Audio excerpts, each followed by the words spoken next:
ऐसी मेरी परम पिता परमात्मा से प्रार्थना है कि आप सब सुखी हों, स्वस्थ हों, मस्त हों और मजे में हों। आज मैं आपकी सेवा में एक नया वीडियो लेकर हाजिर हुआ हूँ। वीडियो शुरू करने से पहले आपसे विनम्र विनती है कि अगर आपको मेरा ये वीडियो अच्छा लगे तो मेरा चैनल सब्सक्राइब कर देना और मेरा वीडियो लाइक व शेयर कर देना। चलिए आज का वीडियो शुरू करते हैं। आज हम चर्चा करेंगे देव गुरु बृहस्पति पर। वो कहा जाता है ना, भाव हानि करे जीवा, यानी बृहस्पति जिस भाव में होते हैं उस भाव का नुकसान करते हैं, उस भाव से संबंधित वस्तुओं का नुकसान करते हैं, उस भाव से संबंधित रिश्तेदारों से अनबन रहती है या उनका स्वास्थ्य खराब रहता है। तो भाई ऐसा क्यों होता है? बृहस्पति जिस भाव में होते हैं उस भाव की वस्तुओं का नुकसान उठाना पड़ सकता है, क्योंकि उस भाव के प्रति जातक में अहंकार आ जाता है, ईगो आ जाता है और अपने अहंकार की पुष्टि के लिए कि मैं भी कोई चीज हूं, जातक जिद्दबाजी करता है और नुकसान उठाता है। देवताओं के गुरु हैं बृहस्पति, सबसे बड़े ग्रह हैं। फिर बृहस्पति में अहंकार क्यों? भाई बृहस्पति में अहंकार सिर्फ अपने घर में ही आता है, दूसरों के सामने तो बहुत नम्र और विद्वानों जैसे पेश आते हैं। तभी तो इनकी जो 3 दृष्टियां हैं, 5वीं, 7वीं और 9वीं, उनको अमृत के समान संजीवनी माना जाता है। खुद नुकसान उठाकर दूसरों को फायदा पहुंचाते हैं जिन भावों पर बृहस्पति की दृष्टि पड़ रही हो। लेकिन जिस घर में गुरुदेव विराजमान हो जाए उस भाव के प्रति जातक में अहंकार, ढींगे मारना, जिद करनी, ये सब गुण आ जाते हैं और जातक नुकसान उठाता है। भाव के अनुसार चर्चा करेंगे कि बृहस्पति किस भाव में हो तो जातक का किस तरह का बिहेवियर होता है, व्यवहार होता है, आदतें होती हैं जिसके कारण उसे नुकसान उठाना पड़ता है। सबसे पहले लगन में गुरु आ जाए, पहले घर में देखिए, केंद्र और त्रिकोण में गुरु बहुत अच्छा फल देते हैं, इसमें कोई दो राय नहीं। लेकिन जहां इनकी दृष्टि पड़ती है उन घरों के लिए ये बहुत अच्छा फल देते हैं। जैसे लगन में है तो 5वें घर में दृष्टि पड़ेगी, 7वें घर में पड़ेगी, 9वें घर में पड़ेगी। संतान के लिए अच्छे हैं, गृहस्थ जीवन के लिए अच्छे हैं, भाग्य के लिए अच्छे हैं। आज हम बात करेंगे, हमारा जो टॉपिक है, मेन मुद्दा है, वो ये है कि जिस भाव में पड़े होते हैं उस भाव का नुकसान करते हैं। देखिए, अगर देवगुरु बृहस्पति लगन में आ जाए, यानी पहले भाव में आ जाए, तो जातक अपनी हैसियत लोगों को बहुत बड़ी कर दिखावा करेगा कि मेरी हैसियत बहुत बड़ी है, बड़ी बड़ी बातें करेगा। लाखों करोड़ों से कम बात नहीं करते। कुछ इनको पैतृक संपत्ति मिल जाती है। अगर पैतृक संपत्ति 2 रुपए की मिले तो मन में जो अहंकार आता है वो 20 रुपए जितना आ जाता है। दूसरों से बातचीत इस तरह से करते हैं कि इनकी बातचीत में चालाकी और चुस्ती साफ नजर आती है। भाई सामने वाला पागल तो नहीं है, वो आपकी बात, आपकी चालाकी, आपकी चुस्ती बखूबी समझ रहा होता है। ये दूसरी बात है कि आपके मुंह पर नहीं बोलता। इसके कारण आप अपनी कदर कई बार कम करवा सकते हो। हाँ, गुरु लगन में जातक के मित्र बड़े बड़े लोग होते हैं। गुरु लगन में हो तो अपने मित्रों के साथ बैठकर शराब या और कोई नशा नहीं करना चाहिए। अगर बचपन में या जवानी में बालों के संबंधी, हेयर के संबंधी कोई प्रॉब्लम आए, जैसे बाल सफेद हो जाए, बाल झड़ने लग जाए, इस तरह की कोई प्रॉब्लम आए, तो भाई आपका गुरु लगन में आपको बिल्कुल अच्छा फल नहीं दे रहा। तो आपको अपनी आदतों को बिल्कुल चेंज करना होगा। कुछ समय लगेगा, लेकिन अगर आप में इरादा पक्का है, आप अपनी आदतें बदल लोगे। इसके अलावा गुरुवार के दिन मंदिर में या कोई किसी भी धार्मिक स्थान में हल्दी की गांठें भगवान को चढ़ा दें, तो जो आपकी बालों की समस्या है उसमें राहत मिल सकती है। आगे चलते हैं सेकंड हाउस पर। दूसरे घर में भाई बृहस्पति हो तो जातक अपने परिवार के बारे में बड़ी बड़ी बातें करता है। मेरा भाई आता है, मेरा चाचा आता है, मेरे पत्नी आती है, हम तो कभी ब्रांडेड कपड़ों के अलावा कोई कपड़ा नहीं पहनते, मेरे परिवार के सदस्यों के पास इतना पैसा है। इस तरह की बातें करता है। अपने खानदान के बारे में, खानदान के संचित धन के बारे में बहुत अहंकार होता है कि मैं इस खानदान से हूं।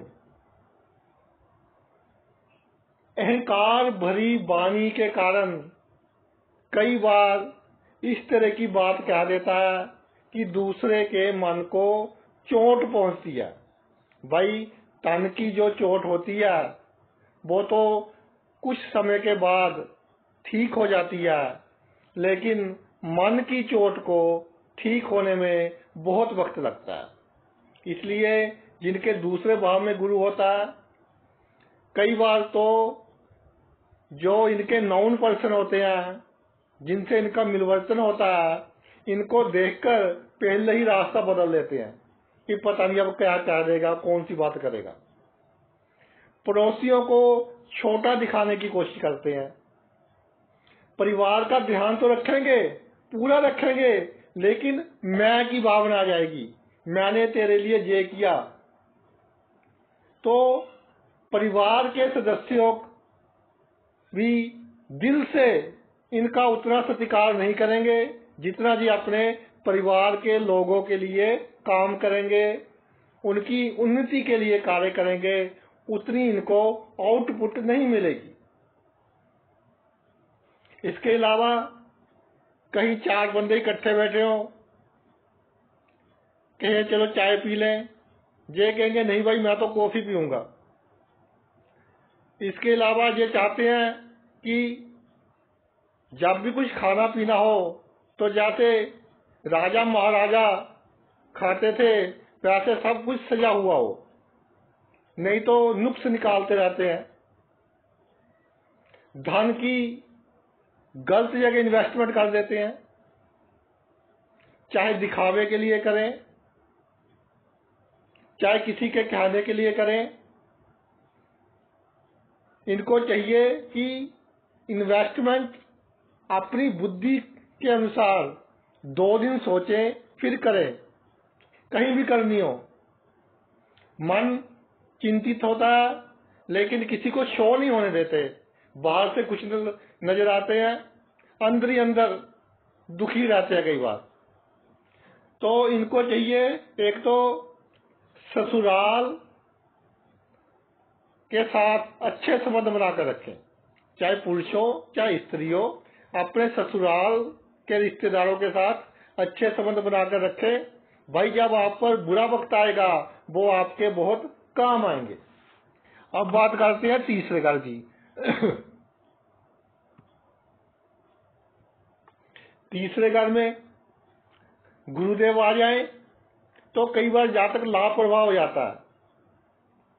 लापरवाही के कारण इसका सामान कई बार चोरी हो जाता है, या सामान कहीं पर मिसप्लेस हो जाता है, नुकसान करवा लेते हैं। भाई बहन इससे पूरा लाभ ले लेंगे, जातक से अपनी बातों में लेकर पूरा लाभ ले लेंगे, लेकिन आउटपुट में कुछ नहीं मिलेगा। कई बार थोड़ी सी शुभ दृष्टि पड़ रही हो गुरु पर तो धार्मिक लोगों का अपमान कर देते हैं। जैसे किसी पंडित के पुजारी हैं, या कोई ब्राह्मण है, या और कोई धार्मिक व्यक्ति है, उसका अपमान कर देते हैं और अपना यश बढ़ाने के लिए इलीगल वे से कार्य करते हैं, अनैतिक कार्य करते हैं कि मेरे पास पैसा आ जाए, प्रसिद्धि आ जाए, यश आ जाए, अगर थोड़ी सी भी शुभ ग्रह की दृष्टि पड़ रही हो, और फिर फंस जाते हैं, फिर बदनामी का सामना करना पड़ता है। कभी कभी अपने खास जो होते हैं इनके, उनको भी धोखा देने की कोशिश करते हैं अगर थोड़ा सा शुभ प्रभाव आ जाए। तो भाई ऐसा नहीं करना। जो आपके खास हैं, खुशी में गमी में आपके साथ खड़े हैं, उनको कभी धोखा नहीं देना। इसके अलावा शत्रुओं के लिए अपना चैन खराब कर लेते हैं कि ये सोचेंगे मेरे से शत्रुता, इसकी हिम्मत कैसे पड़ गई कि मुझसे इस तरह बात कर गया, मैंने इसको काम बोला, इसने काम नहीं किया। तो इन बातों से अपना मन दुखी रखेंगे और समाज में यश भी थोड़ा कम हो जाएगा। इनकी खुशामद कर कर, मीठी मीठी बातें कर कर आप इनसे बड़े से बड़ा काम निकलवा सकते हैं। एक बार तो काम कर देंगे, बाद में सोचेंगे कि भाई गलती होगी, वहां पर वो कार्य मुझे नहीं करना चाहिए था, बंदे ने मुझे थोड़ा मूर्ख बना दिया।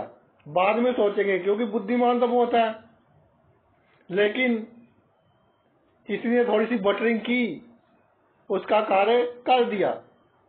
एक बात मैं कहना चाहता हूं, तीसरे भाव में गुरु हो, आपके गुप्त शत्रु होंगे। जब कोई कार्य आपका गलत हो जाएगा, बहुत विघ्न बाधाएं आ रही हो किसी कार्य में, जैसे किसी ने कोई ऑर्डर लेना हो, तो इनके गुप्त शत्रु वहां इस तरह की कोई ना कोई चाल चलेंगे कि ऑर्डर नहीं मिलेगा। क्यों? क्योंकि इन्होंने अपने पराक्रम के द्वारा गुप्त शत्रु पैदा कर लिए। तो गुप्त शत्रुओं पर बिल्कुल पूरा ध्यान रखें। जो आपको मित्र लगता है ना, आपका बिल्कुल आपके साथ साथ चलता है, वही आपका गुप्त शत्रु होगा। पीपल को पानी देना आपके लिए बहुत शुभ है। इसके अलावा अपने घर में टूटे हुए खिलौने जब बच्चे बड़े हो जाते हैं ना, जब पोता पोती बड़े हो जाते हैं, तो घर में टूटे हुए खिलौने, टूटा हुआ छाता वगैरह, इस तरह की वस्तुएं बिल्कुल नहीं रखनी, नहीं तो गुरु और शुभ फल देगा। आगे चलते हैं चौथे घर पर। बृहस्पति चौथे घर में आ जाए भाई, वाहन चलाने का ढंग आपका गलत है। चाहे मेरी बात का गुस्सा लगे, जिनका गुरु चौथे भाव में पड़ा है, चाहे आप अपने आप को परफेक्ट ड्राइवर समझते हो, लेकिन वाहन चलाने का ढंग गलत है। सोचो कहाँ गलती करते हो, नहीं तो भाई दुर्घटना होगी, वाहन के कारण दुर्घटना होगी। इसके अलावा जिस वाहन की जरूरत हो वही खरीदे। ये नहीं कि घर में तो 3 सदस्य हैं, गाड़ी लेनी है 7 सीटर, गाड़ी लेनी है SUV, उसमें टायर भी मॉडर्न डलवाने हैं, क्या बोलते हैं अलॉय व्हील डलवाने हैं। दिखावा बिल्कुल नहीं करना। जिस वाहन की आपको नेसेसिटी हो वही वाहन लेना है। दूसरों से आगे निकलने की दौड़ में अपनी खुशियां कम कर लेते हैं जिनके चौथे भाव में गुरु होता है। फिर क्या होता है, टेंशन, BP की प्रॉब्लम, हार्ट की प्रॉब्लम, कभी कभी हार्ट बीट बढ़ जाती है, पसीना आने लग जाता है। घर का माहौल इनके जीवन में एक दो बार तो ये अपनी आदतों के कारण इस तरह का बना लेते हैं कि इनका अपने ही घर जाने को दिल नहीं करता, क्योंकि घर में शांति नहीं मिलती। कई बार इस तरह का माहौल जीवन में एक दो बार बना लेते हैं, फिर बाद में समझ आता है तो बाद में सब कुछ ठीक हो जाता है, टेम्परेरी बेस पर होता है। जो गलत प्रॉपर्टी में इन्वेस्टमेंट कर देते हैं उत्साह में आकर कि इसने लिया, आज पता चला इसने लिया, मैंने भी आज ही लेनी है, या 2-4 दिन में मैंने भी लेनी है। ऐसा नहीं करना भाई। अपने जो इन्वेस्टमेंट करनी है प्रॉपर्टी में पूरा सोच समझ कर करें, फायदा नुकसान देखकर करें। अगर प्रॉपर्टी में इन्वेस्टमेंट ना करें, किसी और जगह आपको अधिक ज्ञान हो कि कहां से और अधिक लाभ हो सकता है, वहां कर दे तो अधिक अच्छा है। पर स्त्री से दूर रहें, नहीं तो आपके जीवन में सुखों की कमी आएगी और राजा होते हुए भी कई बार फकीर बनना पड़ सकता है। मैं फिर कहता हूं, चौथे भाव में गुरु हो तो भाई पर स्त्री से दूर रहना चाहिए। पंचम भाव पर आते हैं। 5वें भाव में गुरु हो, नो डाउट आप बहुत इंटेलिजेंट है, कोई शक नहीं है। बहुत तीक्ष्ण बुद्धि आपकी, मेमोरी बहुत शार्प है, याद शक्ति बहुत अच्छी है, जल्दी जल्दी बातें भूलते नहीं हो, इंटेलिजेंट हो। लेकिन भाई अपनी जो इंटेलिजेंस है उसका जो यूज करना है, उसकी बरतों करनी है, पॉजिटिव वे में करिए ना। बिना वजह का तर्क वितर्क क्यों करते हो लोगों के साथ? बिना वजह का तर्क वितर्क कर कर लोगों को अपना दुश्मन बना लेते हो। जिसने 4 लोगों में आपको गुड मॉर्निंग, नमस्कार, सत श्री अकाल जो भी बुलाना था, वो आपके तर्क वितर्क के कारण आपसे दूर हो जाएगा। इसलिए बिना वजह का तर्क वितर्क ना करें।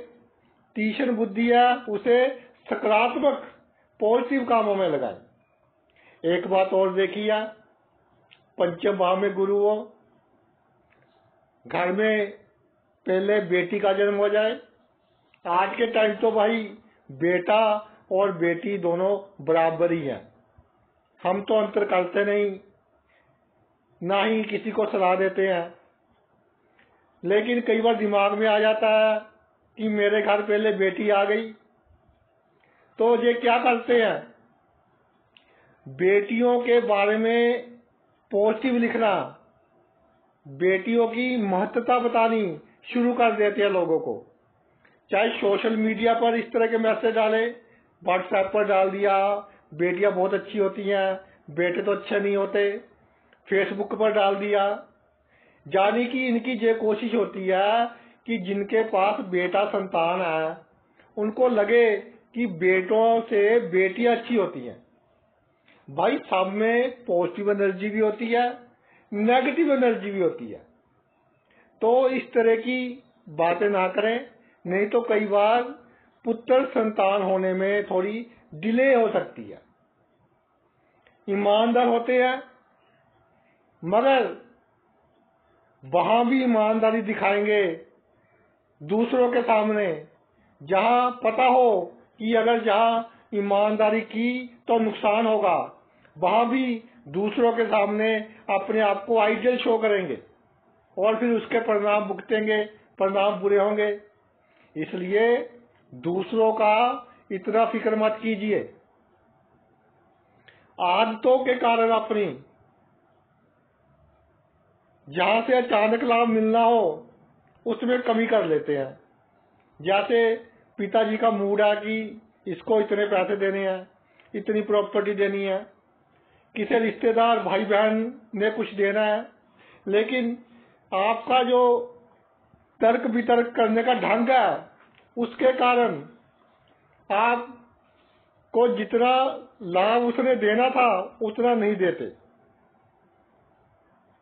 आगे बात करते हैं प्रेम संबंधों की। जिससे प्रेम संबंध हो उस पर अपना पूरा प्रभुत्व चाहते हैं। यानी कि प्रेमी हो या प्रेमिका हो, किसी और से बात ना करे, किसी और के साथ हंसे ना। तो भाई प्रेम संबंधों आपके लिए अधिकतर दुख का कारण बनते हैं। अगर थोड़ा सा भी शुभ प्रभाव आ गया गुरु पर तो आप दूर ही रहिए प्रेम संबंधों से, अच्छा रहेगा आपके लिए। इसके अलावा पंचमेश भी देख लीजिए कि पंचमेश की पोजीशन क्या है। अगर पंचमेश भी खराब हो तो प्रेम संबंधों के कारण बहुत ज्यादा मानसिक चिंता मुक्त होगे। जिनके पंचम भाव में गुरु हो, गुरु से लग रहा हो कोई प्रॉब्लम है, तो गणेश जी का पूजन आपके लिए बहुत अच्छा रहेगा। आगे चलते हैं छठे भाव पर। छठे भाव में गुरु हो भाई, जीवन में जितनी भी अड़चने आती हैं, जितनी भी कठिनाइयां आती तो हमारे पिछले जन्म के जो कर्म है उनके हिसाब से ही है भाई। मगर छठे गुरु हो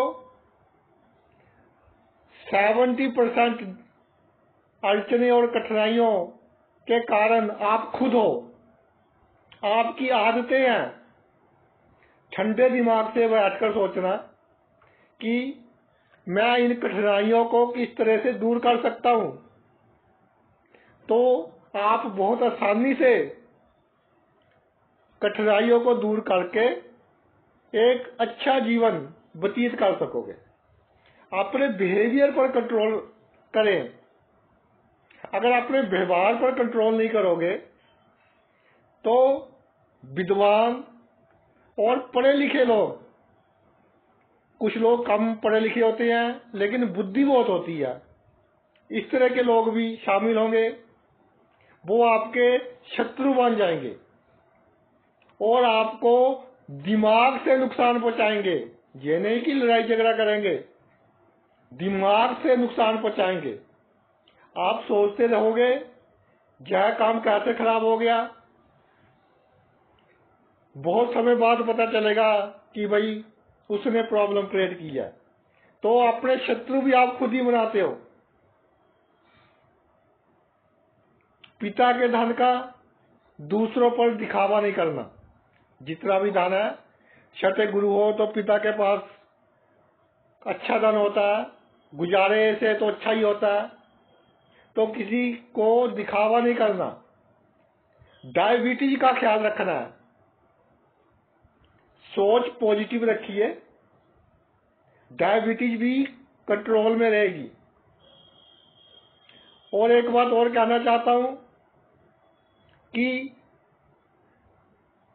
संतान भी आपकी अच्छी तरक्की करेगी, लेकिन इसका अहंकार नहीं करना आपने। और एक कहावत है ना, बिन मांगे मोती मिले, मांगे मिले ना भीख। तो भाई भगवान से कुछ नहीं मांगना, भगवान से प्रार्थना करनी है कि प्रभु जो तुझे अच्छा लगता है मेरे लिए बस वही करना है। आगे चलते हैं 7वें हाउस पर।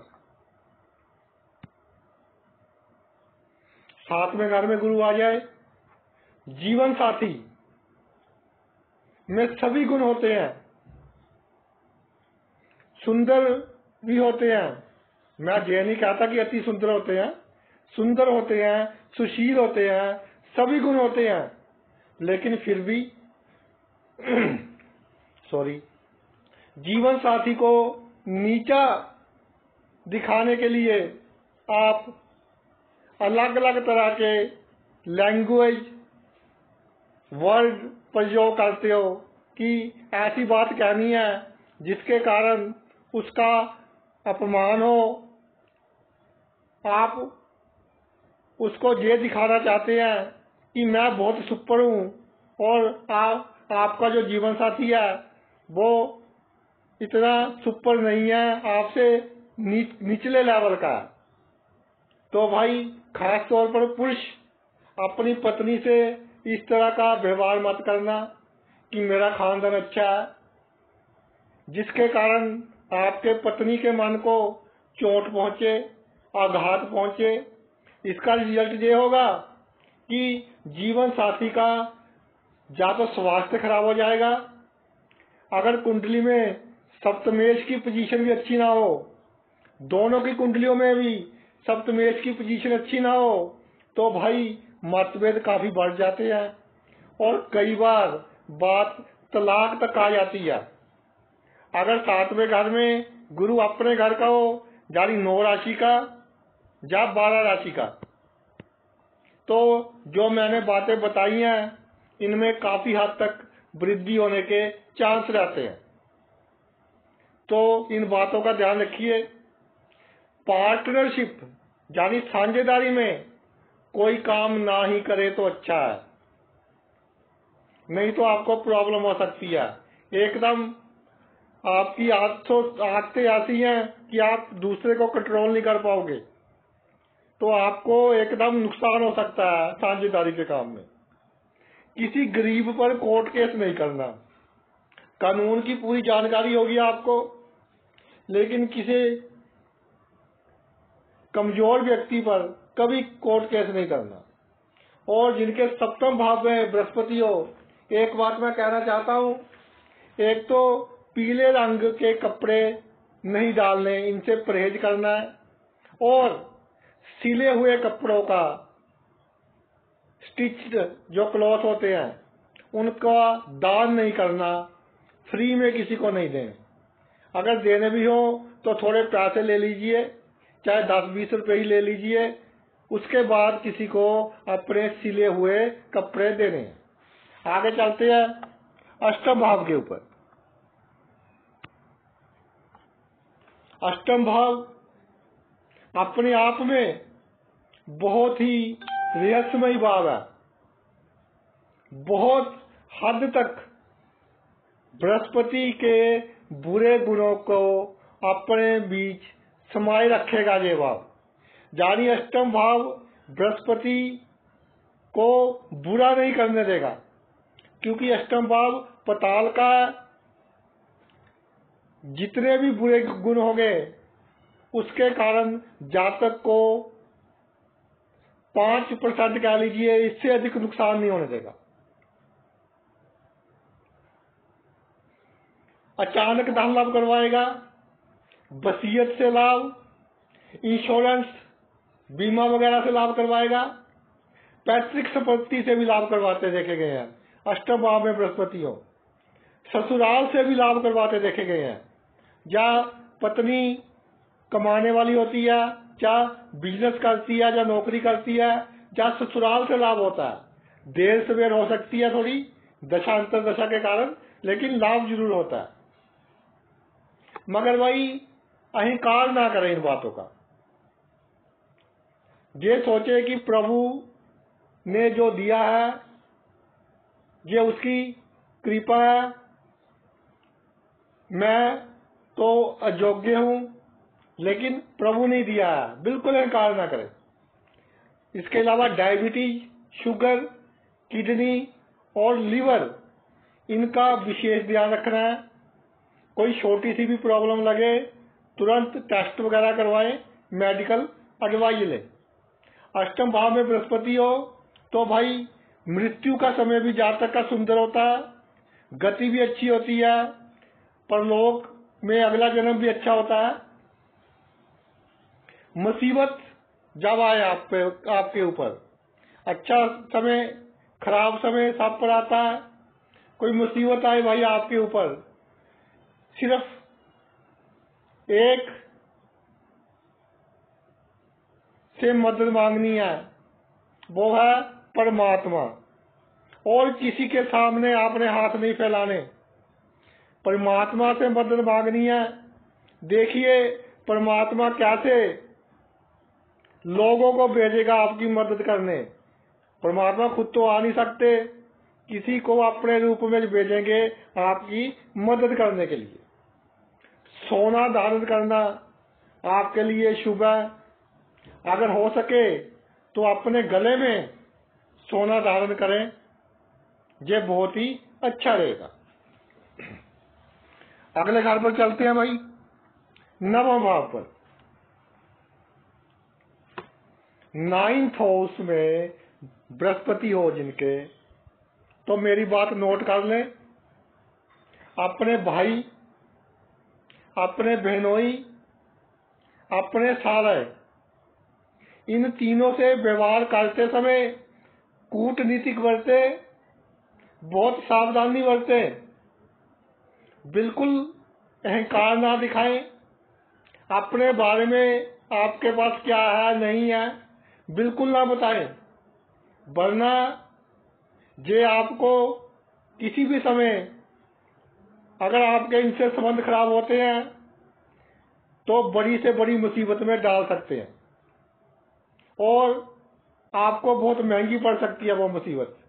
तो इनसे जो व्यवहार करना है पूरे कूटनीतिक ढंग से करना है। भाग्य के कारण आप किसी दुर्घटना से बच गए, बदनामी से बच गए, तो ढोल नहीं पीटना कि मेरा भाग्य देखो इतनी बड़ी दुर्घटना होने वाली लगी थी कि मेरे कारण तू भी बच गया जो आपके साथ है, ऐसा नहीं बोलना उसको। भाग्य आपको बड़ी से बड़ी मुसीबत से बचाएगा। भगवान का शुक्राना करना है, अहंकार नहीं करना है। धार्मिक होने का नाटक नहीं करना, वरना धार्मिक स्थान पर जाने में विघ्न बाधाएं आनी शुरू हो जाएंगी कि मन में से तो आप धार्मिक हो नहीं लेकिन नाटक कर रहे हो, तो जैसा माना है वैसा ही रहिए। धार्मिक होने का नाटक नहीं करना। इसके अलावा पिता का आशीर्वाद लेते रहना है, उनसे बहसबाजी नहीं करनी। उनको पता है कि आप कितने पानी में हो, बचपन से उन्होंने ही आपको बड़ा किया।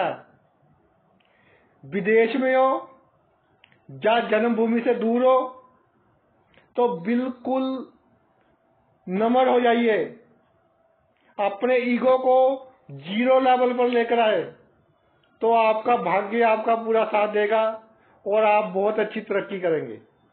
और जन्मभूमि से दूर पॉलिटिक्स में भी आप अच्छी तरक्की करोगे। अगले भाव पर आते हैं 10वें पर।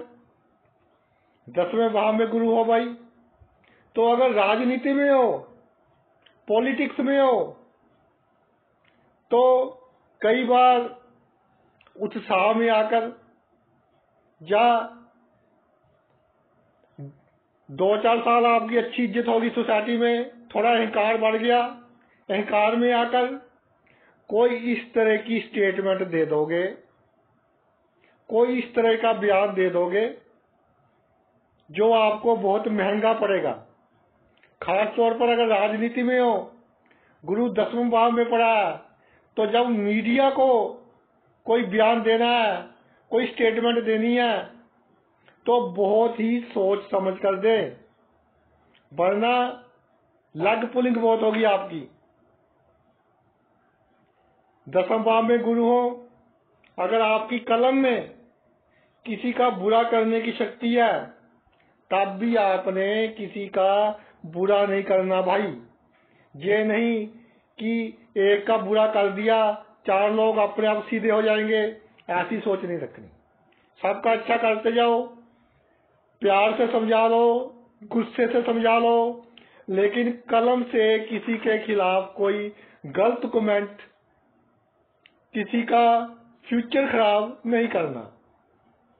होशियारी चालाकी करनी आती है आपको, गुरु है, बहुत विद्वान है, साम दाम दंड वेद हर चीज की नॉलेज है आपको, लेकिन ये सब उससे ही करें जो रुतबे में आपसे बड़े हैं। अपने से जो छोटे समझते हैं, वैसे तो छोटा कोई भी नहीं होता, जिनका सोसाइटी में आपसे थोड़ा कम नाम है, उनके साथ कभी होशियारी चालाकी ना करें, उनकी बददुआ ना लें। या आपके अंडर कोई काम कर रहे हैं, नौकर चाकर हैं, उनके साथ बहुत अच्छा व्यवहार रखें। जीवन में जितने भी ऊंचे स्थान पर पहुंच जाएं, अपने पुराने मित्रों का साथ कभी मत छोड़ना। जब आपका समय खराब आएगा तो आपके पुराने मित्र ही आपके काम आएंगे। अपनी सास से, मदर इन लॉ से बहुत ही तरीके से बात करना, गुस्से में बात नहीं करना, ज्यादा मतभेद नहीं करने। एक बात मैं और कहना चाहता हूं कि अधिक प्लानिंग मत करना। जैसे शेख चिल्ली की कहानी सुनी है ना, उस तरह का काम नहीं करना, अधिक प्लानिंग नहीं करना, अपने आप आपके काम होते रहेंगे। आगे चलते हैं 11वें हाउस पर। 11वें घर में बृहस्पति हो भाई, अच्छी आमदनी होगी, नो डाउट। संतान अच्छी होगी क्योंकि दृष्टियां तो अच्छी है। वैवाहिक जीवन भी अच्छा होगा, सप्तमेश भी देख लेना चाहिए। तो अपनी आमदनी का, अपने प्रॉफिट का दिखावा नहीं करना कि मैंने ये जुगाड़ लगाया, मैं देखो कितना दिमाग वाला हूं, मुझे इतना फायदा हो गया। तो भाई अगर ये प्रोपोगंडा करोगे तो नुकसान उठाओगे। जो आमदनी है, जो प्रॉफिट है, किसी को ज्यादा उसके बारे में नहीं बताना, सीक्रेट रखना, अपने मन में अहंकार नहीं रखना। अगर आमदनी ज्यादा हो गई तो जिद्दबाजी करनी शुरू कर दी लोगों के साथ कि मेरे पास तो 4 पैसे आ गए, ऐसा बिल्कुल नहीं करना। मित्रों से कोई पक्षपात नहीं करना, चाहे कोई ऊंचे ओहदे पर विराजमान है, चाहे कोई छोटे ओहदे पर विराजमान है, किसी भी मित्र से मतभेद नहीं करना। फिर आप देखना कि आपके साथ जरूरत के समय कौन खड़ा होता है, बड़ा होगा या आपसे लोअर लेवल वाला बंदा होगा। दामाद पुत्र वधू से जब बात करो तो यह शो नहीं करना कि हम बड़े हैं और आपका जो परिवार है, क्या आप हो, वो लोअर लेवल के हैं।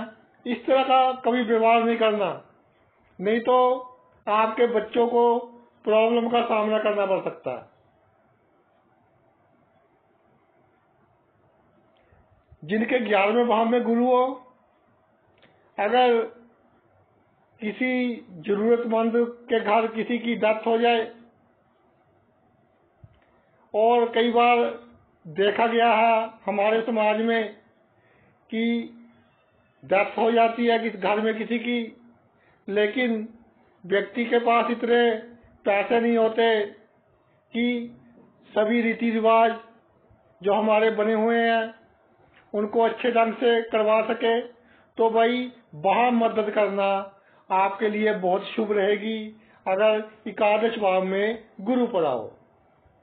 एक भाव रह गया, उस पर बात कर लेते हैं। 12वां घर।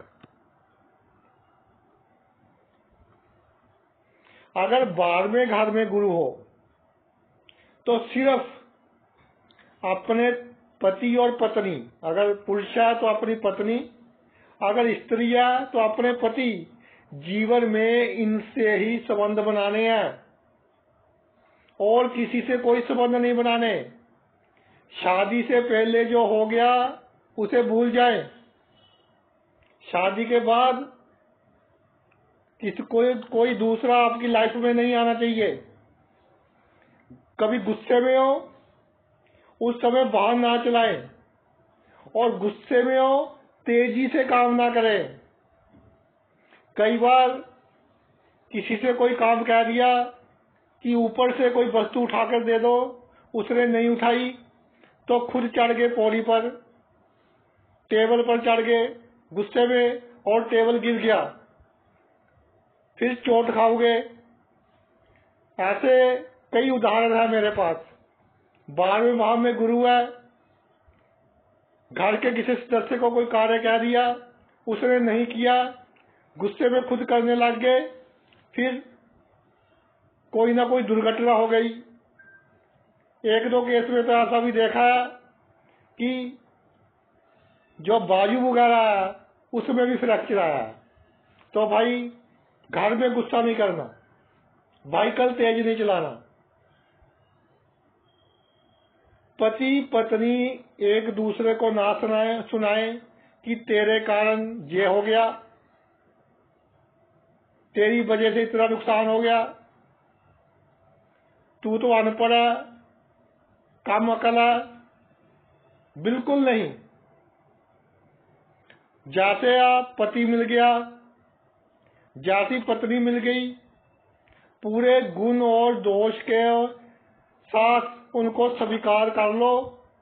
बृहस्पति 12वें भाव में भी अच्छा फल देंगे। और कभी कुत्तों को तंग नहीं करना, डॉग्स को कभी पत्थर नहीं मारना अगर बृहस्पति आपका 12वें घर में पड़ा है। जब 60 साल की उम्र हो जाए तो अपने आप में एक बिल्कुल चेंज लेकर आओ। किस तरह का चेंज लेकर आना है? ये लोग मृत्यु लोग, इस लोग के बारे में जब बंदा 55-60 ईयर्स का हो जाता है तो काफी हद तक समझ लेता है कि ये मृत्यु लोग है, जहाँ कुछ नहीं है, साथ कुछ नहीं जाएगा। और 55-60 साल की उम्र में आपकी सभी लायबिलिटीज पूरी हो जाती हैं। तो अपना ध्यान परमात्मा की ओर लगाएं, जरूरतमंदों की सेवा में लगाएं, खास तौर पर बीमारों की सेवा में लगाएं। किसी हॉस्पिटल में दवाइयां दान कर दे, या पड़ोस में कोई गरीब बंदा बीमार हो गया, पैसे के कारण इलाज नहीं करवा सकता, उसका इलाज करवा दे, लेकिन शो ना करे उसको ज्यादा कि मैं तेरा इलाज करवा रहा हूं, मेरे कारण तू ठीक हो गया, ऐसा नहीं शो करना। इसके अलावा 12वें भाव में गुरु हो तो आपके खानदान में जो पुराने रीति रिवाज चल रहे हैं, शादी के बाद ऐसे करना है, किसी बच्चे के जन्म के बाद ऐसे करना है, घर में कोई शुभ कार्य करना है तो ऐसा करना है, उस देवी देवते के मंदिर में जाना है, किसी सती माता के मंदिर में जाना है। जो भी रीति रिवाज आपके खानदान में चल रहे हो उसको बदलना नहीं, उसको पूरा करते रहना है। इसमें कोई बहम की बात नहीं है भाई, साइंटिफिक बात है कि जो बुजुर्गों ने रीति रिवाज बनाए हैं उनके पीछे भी कोई ना कोई कारण होता है।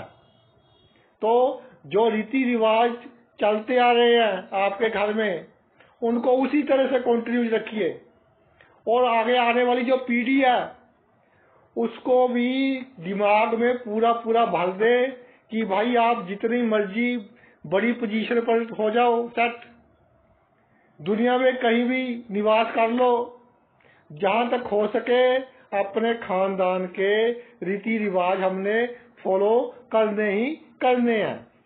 तो बहुत अच्छा फल देने लग जाएंगे गुरु 12वें भाव में। तो भाई ये तो मेरा वीडियो था कि जातक की जन्म कुंडली में देवगुरु बृहस्पति जिस भाव में विराजमान होते हैं उस भाव का नुकसान जातक अपने अहंकार और जिद्दबाजी के कारण ही करता है। आपने अपना इतना कीमती समय निकालकर जो मेरा वीडियो देखा, मैं तहे दिल से आपका आभारी हूँ। Thanks a lot.